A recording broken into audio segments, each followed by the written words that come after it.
ಹಾಗೆ ಲೋಕಗಳೇ ತಿರುಗಿ ನೋಡುತ್ತಾ ಇದೆ. ಆದರೆ ಈ ಕಾಲಕ್ಕೆ ಏನಾಗಿ ಎಲ್ಲ ಒಂದೊಂದಾಗಿ ನಶಿಸಿ ಹೋಗುತ್ತಾ ಇದೆ. ಅಂತಹ ಈ ಸಂದರ್ಭದಲ್ಲಿ ಇದನ್ನು ಕಟ್ಟಿ ಬೆಳೆಸಿದಂತಹ ರಾವಣೇಶ್ವರ ಭೂಪತಿಗಳೇ ಕಣ್ಣೀರನ್ನು ಸುರಿಸುತ್ತಾರೆ ಎಂದಾದ ಮೇಲೆ ಏನಮ್ಮ, ಮನೆಯ ಮಗನಾಗಿ ನಾನು ಮನೆಯ ಮೂಲೆಯಲ್ಲಿ ಕುಳಿತಿರಬೇಕು, ನಾನೊಬ್ಬ ಬದುಕಬೇಕು, ಮತ್ತೆಲ್ಲರೂ ಸಾಯಬೇಕು ಎನ್ನುವಂತ ಸ್ವಾರ್ಥ ಭಾವವನ್ನು ನಾನು ಇರಿಸಿಲ್ಲೇ ಬದುಕಿದೆನು ಅಂತಾದ್ರೆ ಲೋಕದಲ್ಲಿ ಯಾವ ಕೀರ್ತಿಯನ್ನು ನಾನು ಗಳಿಸಿದ ಹಾಗಾಗುತ್ತದೆ ಹೇಳಿದೆ.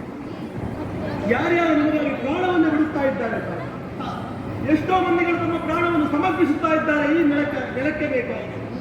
ಹಾಗಿರುವಾಗ ತಾಯಿಯ ಕಣ್ಣೀರನ್ನು ತಂದು ಕರಣಿಸಿದ ಮನೆ ಒಳಗೆ ಕುಳಿತನಂತಾದರೆ ಕರತಟ್ಟಿ ಅಪಹಾಸ್ಯ ಮಾಡುವುದಕ್ಕೆ ಮಾತ್ರವಲ್ಲ, ಕುಂಡನ್ನದ ಋಣವನ್ನು ತೀರಿಸುವುದಕ್ಕೆ ಇದೇ ಯೋಗ್ಯವಾದಂತಹ ಕಾಲ. ಕೇವಲ ನಿಮ್ಮ ಮಗನಲ್ಲ ತಾಯಿ, ಈ ಮಣ್ಣಿನ ಮಗನೂ ಹೌದು ತಾನೇ. ಹಾಗಿರುವಾಗ ಈ ಮಣ್ಣಿಗೆ ಬಂದಂತಹ ಅಡ್ಡಿ ಆತಂಕಗಳನ್ನು ದೂರೀಕರಿಸುವಂತಹ ಹೊಣೆಯನ್ನು ಒಬ್ಬ ವೀರ ಯೋಧನಾಗಿ ನಾನು ಹುಟ್ಟಿದ್ದೇನೆ ತಾಯಿ. ಆ ಮೂಲಕವಾಗಿ ಈ ಋಣದಿಂದ ನಾನು ಮುಕ್ತನಾಗಬೇಕು ಎನ್ನುವ ಹಾಗೆ ಭಾವಿಸುತ್ತೇನೆ. ನಿಜವಾದ ಮಗನ ಕರ್ತವ್ಯ ಯಾವುದು ಹೇಳಿ? ತಂದೆಗೆ ಮಾಡುವುದಕ್ಕೆ ಅಸಾಧ್ಯವಾದ ಮಗನಾದವ ಮಾಡಿ ತೋರಿಸಬೇಕಲ್ಲಿ. ತಂದೆಯ ತನ್ನ ಅಂತಃಕರಣದಲ್ಲಿ ರಾಮಮಂದಿರವನ್ನು ನಿರ್ಮಿಸಿ ಆ ರಾಮಮೂರ್ತಿಯನ್ನೇ ಪೂಜಿಸುತ್ತಾ ತನ್ನನ್ನು ತಾನು ಸಮರ್ಪಿಸುವುದಕ್ಕೆ ರಾಮಪಕ್ಷವನ್ನೇ ಸೇರಿದ್ದಾರೆ. ಆದರೆ ಈ ನೆಲದಲ್ಲಿತ್ತು ಹೋರಾಟ ಮಾಡಬೇಕಾದವರು ಯಾರು? ಅವರ ಮಗನಾಗಿ ನಾನಲ್ಲವೇ? ಅದನ್ನು ಮರೆತು ನಾನೆಲ್ಲ ಇರುವುದಕ್ಕುಂಟೆ ತಾಯಿ. ಒಂದು ಅರಕ್ಷಣ ಆಲೋಚಿಸು. ತಂದೆಯವರು ಹೋಗಿ ಸೇರಿದ್ದು ಪ್ರತಿಪಕ್ಷ ವಿರೋಧ ಪಕ್ಷವನ್ನು. ಹಾಗಿದ್ದರೂ ರಾವಣೇಶ್ವರ ಭೂಪತಿಗಳು ನಮ್ಮ ಮೇಲೆ ಇಳಿದು ಕೋಪವನ್ನು ಬೈದವರು, ನಮ್ಮನ್ನು ಹಗೆಯಲ್ಲಿ ಕಂಡವರು ಇಲ್ಲ ತಾನೆ, ಮತ್ತಷ್ಟು ಇನ್ನಷ್ಟು ಪ್ರೀತಿಯಿಂದ ಸಹಿದ್ದಾರೆ, ಸಾಕಿದ್ದಾರೆ ತಾನೆ. ಯುದ್ಧಕ್ಕೆ ನಾನು ಹೋಗುತ್ತೇನೆ ಎನ್ನುವ ಹಾಗೆ ಹೇಳಿದಾಗಲೂ ಅವರು ಆಡಿರುವಂತಹ ಮಾತು, ಬೇಡ ಮಗನೇ ನೀನು ಸಣ್ಣವ ಎನ್ನುವ ಹಾಗೆ. ಅಂಥವರಿಗೆ ಒದಗಿರುವಂತಹ ಈ ಕಷ್ಟಕಾಲದಲ್ಲಿ ನಾವು ಅವರಿಗೆ ಒದಗಲೇ ಹೋದರೆ ಅದಕ್ಕಿಂತ ದೊಡ್ಡದಾದಂತಹ ಅಧರ್ಮ ಮತ್ತೊಂದು ಉಂಟೆ. ಇಂದು ನಾನು ನಡೆದಂತಹ ಕಾಲದಲ್ಲಿ ಪ್ರಾಣವನ್ನು ಅರ್ಪಿಸ್ತೇನೆ ಎನ್ನುವ ಹಾಗೆ ನೀವು ಗುರುತಿಸ್ತಾ ಇದ್ದೀರಿ. ಸಾಯುವುದು ಒಂದಲ್ಲ ಒಂದು ದಿನ ನಾನು ಪ್ರಾಣವನ್ನು ಅರ್ಪಿಸಲೇಬೇಕು. ಎಲ್ಲೋ ಯಾರಿಗಾಗಿ ಮಾಡಿದ ಮಣ್ಣಾಗುವುದಕ್ಕಿಂತ ಹಿಂದೆ ನಮಗಾಗಿ, ನಮ್ಮ ದೇಶ ಧರ್ಮಗಳಿಗಾಗಿ ಆರಿ ಸತ್ತರೆ ಅದಕ್ಕಿಂತಲೂ ಮಿಗಿಲಾದ ಸ್ವರ್ಗ ಅಥವಾ ಕೀರ್ತಿ ಮತ್ತೊಂದು ಉಂಟೆ ತಾವೆ ಎಂದು ಹುಟ್ಟುತ್ತೇವೆ. ಒಂದಿನ ಬದುಕುತ್ತೇವೆ, ಮತ್ತೊಂದು ದಿನ ನಾವು ಸಾಯ್ತೇವೆ. ಆದರೆ ಆ ಬದುಕಿನಲ್ಲಿ ನಾವು ಗಳಿಸಿರುವಂತಹ ಕರ್ಮ ವಿಶೇಷ ಪುಣ್ಯವು ಇದನ್ನು ಮತ್ತಷ್ಟು ಇನ್ನಷ್ಟು ಅನುಭವಿಸುವುದಕ್ಕಾಗಿ ಮತ್ತೊಮ್ಮೆ ನಾವು ಜೀವಿಯಾಗಿ ಹುಟ್ಟುತ್ತೇವೆ. ಮತ್ತೆ ಅದೇ ಕಷ್ಟ ನೋವುಗಳಲ್ಲಿ ಬೆಂದು ಆ ವರ್ತುಲದಲ್ಲಿಯೇ ಸುತ್ತು ಹಾಕುತ್ತಾರೆ. ಬೇಕಾಗ್ತಾರೆ ಈ ಆತ್ಮಕ್ಕೊಂದು ಮುಕ್ತಿ ಎನ್ನುವುದನ್ನು ನಾವು ಪಡೆಯಬೇಕು. ಮುಕ್ತಿದಾಯಕರಾದಂತಹ ಶ್ರೀರಾಮನೇ ನಮ್ಮ ನೆಲಕ್ಕೆ ಬಂದಿದ್ದಾರೆ ಎಂದಾದರೆ ಆದರೆ ಇನ್ಯಾಕೆ ಬೇಡ? ಅದಕ್ಕೆ ಬೇಕಾಗಿ ಕಾಳವನ್ನು ನಾನು ಮಾಡಲೇಬೇಕು, ನನ್ನನ್ನು ರಾಮನಿಗೆ ಸಮರ್ಪಿಸಲೇಬೇಕು. ಯಾವ ರೀತಿ ಬಲ್ಲೆಯ ಈ ದೇಹವೆನ್ನುವಂತಹ ಮನಸ್ಸಿಗೆ ಆತ್ಮವೆನ್ನುವಂತಹ ಬಾಣವನ್ನು ಜೋಡಿಸಿ ರಾಮಮಂತ್ರವೆನ್ನುವಂತಹ ಜಪವನ್ನೇ ಮಾಡುತ್ತಾ ಧರ್ಮವೆನ್ನುವಂತಹ ಸಿಂಜನೆಯನ್ನೇ ಸೆಳೆದು ನೈಯುಗಿಸುವುದರ ಮೂಲಕ ಧರ್ಮಬಂಧ ಎನ್ನುವಂತಹ ಈ ಮಾಯೆಯನ್ನೇ ತಿವಿದು ರಾಮನ ಪಾದಗಳಿಗೆ ನನ್ನನ್ನು ಸಮರ್ಪಿಸಿಕೊಳ್ಳುತ್ತೇನೆ. ಆದುದರಿಂದ ಸಂತೋಷದಿಂದ ನನ್ನ ಮನವರಿತು ನನ್ನನ್ನು ಕಳುಹಿಸಿಕೊಡಮ್ಮ.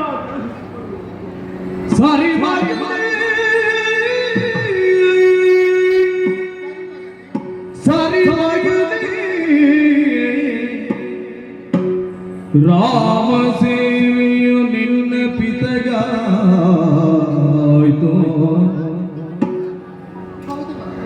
ಧರಣಿ ಸೇವೆಯಲ್ಲಿ ನಾ ಧನ್ಯನು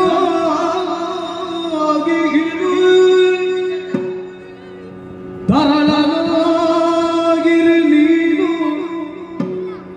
ಉಂಡನ್ನ ಕಾಯಿ ಕೈಗೊಂಡ ಕಾರ್ಯವೇ ಭೂಷಣ.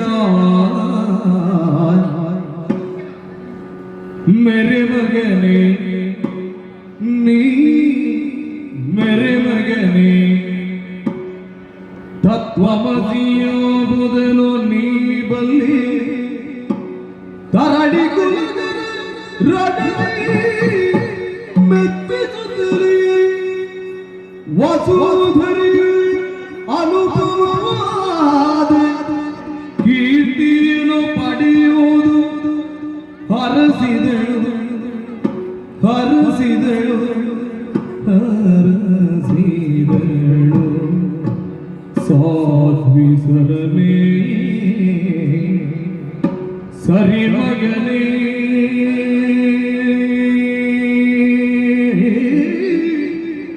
ಮಗನೇ ಮಗನೇ ಮಗನೇ ಮಗನೇ ಮಗನೇ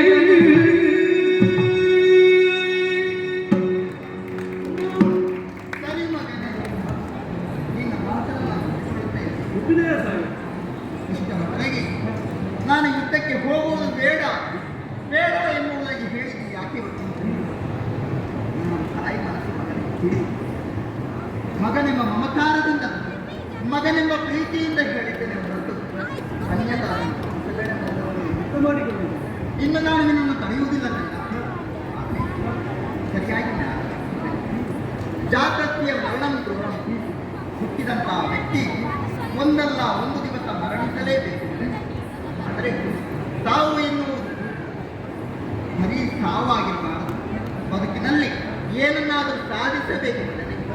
ಜೀವನವೆನ್ನುವುದು ಸಾರ್ಥಕತೆಯನ್ನು ಹೊಂದಬೇಕು.